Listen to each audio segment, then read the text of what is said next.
Hey guys, welcome back to the Bitcoin Fortress podcast, building one block at a time.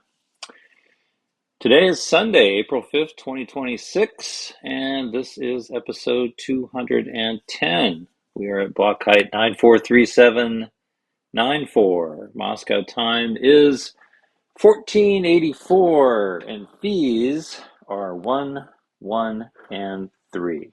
And for those of you who celebrate, Happy Easter! This week felt like one of those classic Bitcoin weeks where the surface level price action looked messy, but underneath it, the signal was strong. We saw ETF flows improve, major corporate treasury players keep moving, Bitcoin payments continue spreading into real commerce, and policy developments increasingly point toward Bitcoin becoming harder for institutions and governments to ignore. At the same time, mining economics stayed under pressure, the AI pivot kept accelerating, and the tax and regulatory fights reminded us that not all crypto-friendly policy is necessarily Bitcoin-friendly. So today we will walk through the biggest high-signal stories from the past week. We'll hit the Bitcoin podcast universe, feature our weekly Bitcoin Fortress Substack post, and then we will wrap it up. So with that, let us jump right into the news. First big story this week is that the US spot Bitcoin ETFs brought in about $1.32 billion of net inflows in March, snapping a 4-month run of outflows. That matters because it suggests institutional demand did not disappear during the correction. It merely slowed down and regrouped. For Bitcoiners, the takeaway is that Wall Street is still treating dips as accumulation zones, even if the mainstream narrative keeps flipping between euphoria and panic. When ETF flows stabilize after months of selling, that tells me the bid is still there and the machine is still on. My commentary on that would be this. Bitcoin is increasingly behaving like an asset that gets repriced by large pools of capital in waves. That does not make it less sovereign. It just means the marginal buyer is now often institutional. The old retail-only cycle is gone. Bitcoin is now large enough to be pushed around by macro, pension-adjacent capital, ETF rotations, and treasury allocations. That is bullish long-term, even if it creates a choppier short-term tape. Michael Saylor's strategy did not report a new weekly Bitcoin purchase during the March 23rd to 29 period, apparently ending a 13-week buying streak. Importantly, that does not mean strategy is out of the game. Strategy's own tracker still shows a reserve of a whopping 762,099 Bitcoin, which remains one of the defining facts of this cycle. My read is that this is not a bearish story, it's more of a pacing story. Strategy has already become a kind of institutional Bitcoin flywheel. Even when they pause, the market watches them. That alone tells you how far Bitcoin has come. We've gone from can a public company even do this to what does it mean when the biggest Bitcoin treasury company takes a week off? That is a massive shift in legitimacy and scale. Tokyo listed Metaplanet disclosed that it bought 5,075 Bitcoin in Q1 2026, bringing its total holdings to 40,177 Bitcoin, enough to jump ahead of Mara and become the third largest public corporate Bitcoin holder. That is a major story because it shows the treasury strategy is no longer just an American phenomenon. It is spreading internationally, and in Metaplanet's case, it is explicitly tied to concerns around inflation, fiat weakness, and long-term capital preservation. Have you seen the yen chart lately? This is one of the clear signs that Bitcoin is becoming a global corporate reserve asset, not crypto exposure, not blockchain optionality, not innovation allocation. Actual Bitcoin on the balance sheet. That is the signal. And every time another public company climbs the rankings, it reinforces the idea that serious capital is choosing Bitcoin over cash decay. American Bitcoin, the Trump-linked mining and treasury company, passed 7,000 Bitcoin in holdings, though its shares reportedly remained far below post-IPO highs. That split is interesting. The company has been successful in stacking Bitcoin, but equity investors have been far less enthusiastic about the wrapper around the asset. That is a useful reminder for all of us. Sometimes the cleanest exposure is still the asset itself. Companies can issue stock, dilute, misallocate capital, get repriced by politics, or simply trade badly. Bitcoin does not have management risk. It does not miss earnings. It does not need a quarterly narrative. The asset is the asset. Another notable story this week was the report that BlackRock's IBIT was trading roughly $16 to $18 billion daily, with reports saying that put it in the neighborhood of Binance spot volume and well above Coinbase's. Even if you take those comparisons with some caution, the broader point is unmistakable. Regulated Bitcoin ETF liquidity has become massive. The commentary here is straightforward. Bitcoin is no longer being financialized around the edges. It is being fully integrated into traditional market plumbing. Some Bitcoiners will hate that. Some will celebrate it. I view it as neutral to bullish. Wall Street wrappers do not change the underlying rules of Bitcoin. They simply create more on-ramps for people who still want exposure through familiar rails. Bitcoin spent the week near $67,000 with war headlines and higher oil prices weighing on risk assets. That is not the sort of backdrop that usually produces clean bullish breakouts. Yet Bitcoin continued to trade as a globally watched macro asset instead of collapsing like some of the more speculative parts of the crypto complex. That is worth emphasizing here now because when Bitcoin disappoints moon boys during a bad macro tape, it is often because people have forgotten what mature assets look like. Bitcoin is not a tiny outsider anymore. It is a global liquidity barometer, a policy hedge, a risk asset, a hard money alternative, and increasingly a treasury asset all at once. That is a heavier role, and it comes with a more complex price action. And certainly the sideways chop drives everybody crazy. And so at some point, people will get tired of it. The sellers will be done selling and the buyers will have already moved in. And oh, by the way, we're halfway through the cycle and 2 years away from the next halving. So, well, folks, it's always darkest before the dawn. I'm just going to leave it there. One of the week's biggest policy stories was the U.S. Labor Department's proposed rule that would create a framework allowing 401k plans to consider alternative assets, including cryptocurrencies, provided fiduciaries satisfy due diligence requirements.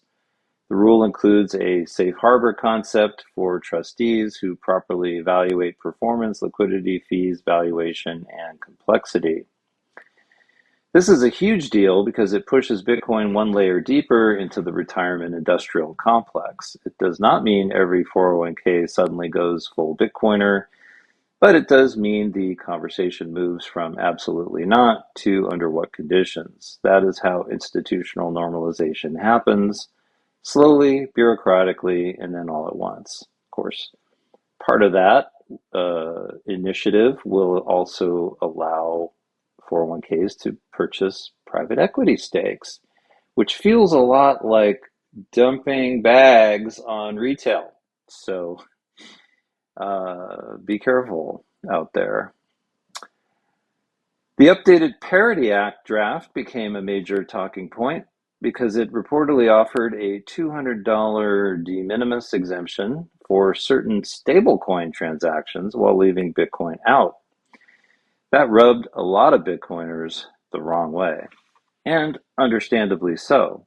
If the government says tiny stablecoin transactions should not trigger tax consequences, but tiny Bitcoin payments still do, it is effectively nudging the market towards state-compatible digital dollars instead of neutral digital money. This is exactly the kind of policy fight Bitcoiners need to pay attention to. It's not enough to have pro-crypto lawmakers if the practical effect is to favor compliant dollar tokens over Bitcoin as money.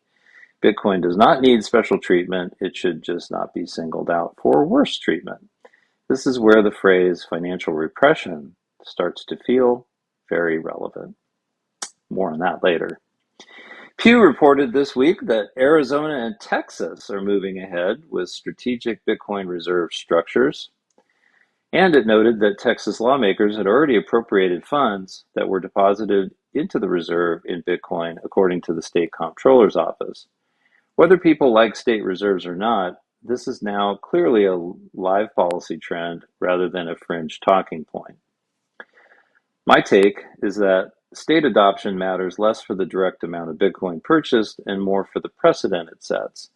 Once a state establishes the legal and political framework for holding Bitcoin, the Overton window shifts. The next state has an easier time, and the one after that. Bitcoin does not need every state to buy, it just needs the idea of holding Bitcoin in public reserves to stop sounding crazy. We are well on our way there.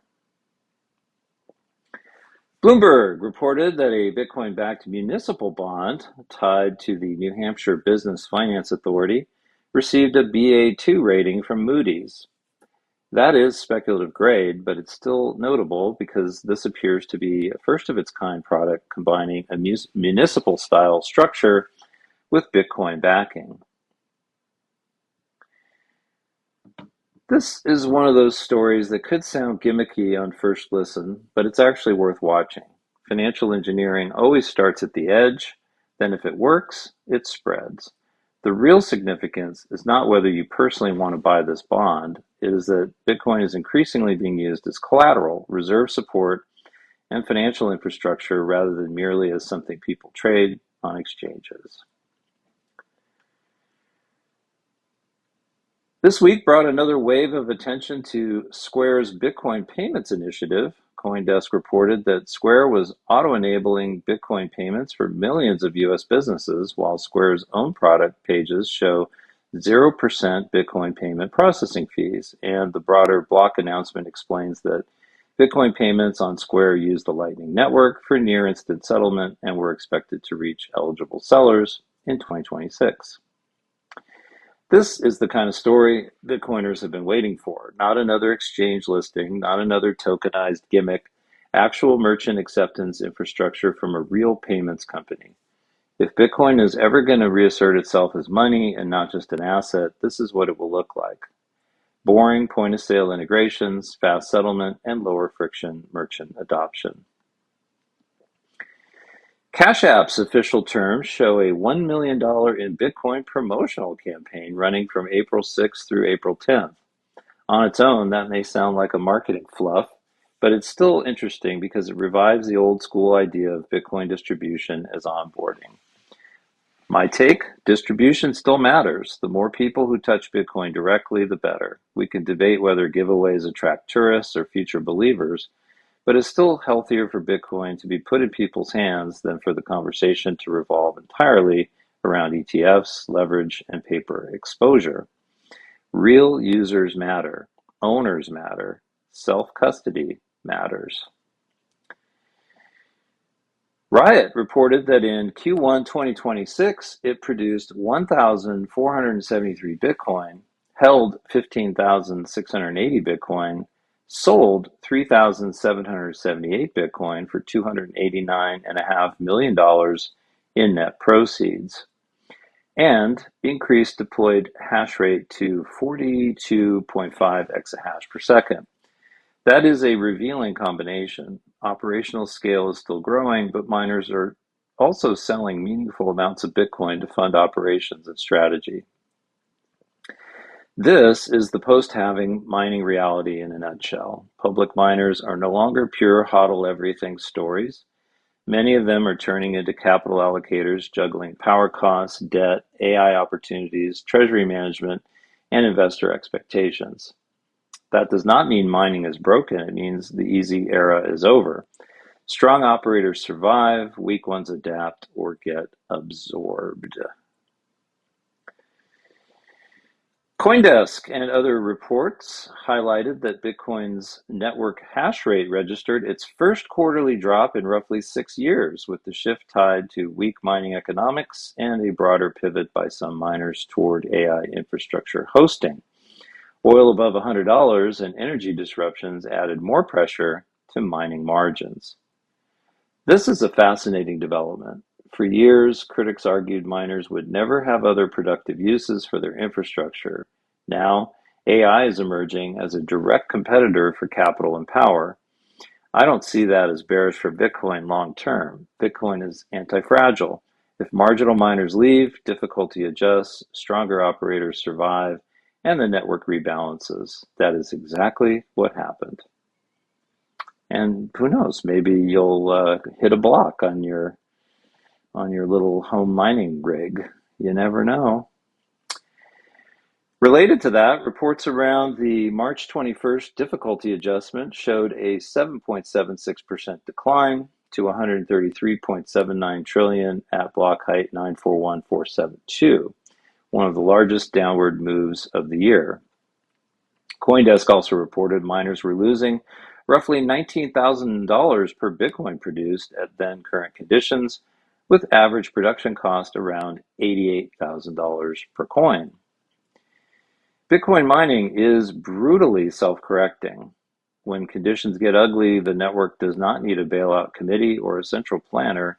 It just adjusts. Difficulty comes down, inefficient operators get squeezed, and the system keeps producing blocks. This is one of Bitcoin's most beautiful properties. Stress is not an exception.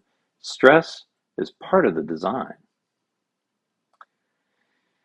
This week also saw renewed attention on Bitcoin's post-quantum defenses. Indeed, I even wrote a couple of posts in my blog about that this week. TFTC highlighted developer work around shrimps, describing it as a quantum-resistant signature approach with about 2.5 kilobyte signatures, and framed the broader point well. Bitcoin developers have not been asleep at the wheel. They have already been thinking about migration paths and defensive tooling. This is important because the anti-Bitcoin narrative usually goes like this. Some new technical threat emerges, therefore Bitcoin is doomed. But the real story is usually the opposite. Bitcoin has a conservative development culture precisely because it plans for long time horizons. Post-quantum migration is not trivial, but the key point for all of us is that the people doing serious work on Bitcoin have been preparing, and that is exactly what you want from the monetary network meant to last. And if you want to dig into that a little bit more, check out the blog. I have a couple posts on this. First one about the article that sort of prompted a lot of press this week, this Google study, and then what are people doing about it? Let's jump in now to the podcast universe. The big theme I heard across the Bitcoin podcast universe this week was Bitcoin maturing in multiple directions at once, as macro hedge, as technical project, as self-custody responsibility, and as a real-world payments network. On Coin Stories, Natalie Brunell had Jordy Visser. This episode was The Macro Case for Bitcoin Has Never Been Stronger, which I listened to, by the way, and great show. And Jordy Visser is just a really fascinating guy. The more I listen to him, the more interested I become in some of his takes. He's a Wall Street guy, turned Bitcoiner, but he's a very, very smart guy. And the show's news block also focused on gold versus Bitcoin, Morgan Stanley's ETF, and Washington's crypto rulebook. All of this tells me that macro Bitcoin frame is still alive and well. People are trying to understand Bitcoin not as a niche trade, but as a response to debt, currency stress, and institutional positioning. On What Bitcoin Did, Peter McCormick's feed featured The Debt Crisis Is Already Here with Lynn Alden. Didn't listen to that one, but I need to because I just love listening to Lynn Alden. She's super smart and has a very calm and thoughtful approach to Bitcoin as well as other investing topics. So we'll have to check that one out. But again, this fits perfectly with the broader vibe right now. Bitcoiners are increasingly less interested in short-term candle worship and more interested in the structural why: debt, repression, debasement, and how governments keep kicking the can. And again, these are topics that I have been talking about, or writing about, and talking about, I guess, in the podcast over the past several weeks. On the Stefan Livera podcast, 2 episodes stood out: the Physics of Bitcoin with Giovanni, that was SLP 732, and BTC Prague 2026 with Matthias Kuchar, which is SLP 733. One reinforces the long-duration power law adoption curve lens. The other reminds us that Bitcoin culture, sovereignty, politics, and institutionalization are colliding globally, and not just in the United States. That is a rich mix here, and we can talk a lot about price, philosophy, and geopolitics and how it all sort of ties together. And finally, on BTC Sessions, Bitcoin Boomers, the Joe Kelly episode on scams, security, and self-custody in 2026 was a strong reminder that the next phase of Bitcoin adoption is not just getting people to buy, it is helping them protect what they own. For a growing audience of older Bitcoin holders, inheritance, multi-sig, social engineering defense, and practical self-custody are becoming central topics. And that is one of the most useful real-world themes in Bitcoin right now. So, if I had to summarize the podcast universe in one line this week, I'd say the conversation is shifting from why Bitcoin to how do we live with Bitcoin responsibly, politically, and permanently. Did want to feature this week's Substack post. This week's featured post from Bitcoin Fortress is Bitcoin versus financial repression. And honestly, it fits this week's news cycle perfectly. When you look at the 401k story, the stablecoin tax favoritism story, and the continued push to channel people into approved financial rails, you could see the broader pattern. Bitcoin is not just competing with fiat, it is competing with a financial system that increasingly wants visibility, control, permissioning, and soft coercion built into every layer. Bitcoin stands apart from that. It gives people an exit, and that is why it matters. As always, if you want to go deeper, check out my 3 books under the Bitcoin Fortress name, including Bitcoin Fortress, a simple guide to Bitcoin for beginners. They're written to help people understand Bitcoin clearly, calmly, and without all the nonsense. Links in the show notes to that, all the articles that we covered, as always, and the featured Substack post, if you're interested. Well, folks, that's it for episode 210 of the Bitcoin Fortress podcast. If you enjoyed the show, share it with a friend. Send it to someone who is trying to make sense of Bitcoin, macro, and the future of money. And check out the latest post on Substack. Become a subscriber. It's free. Until next time, keep your time preference low, keep stacking sats, and keep building your own Bitcoin fortress one block at a time. That's all. Bye-bye.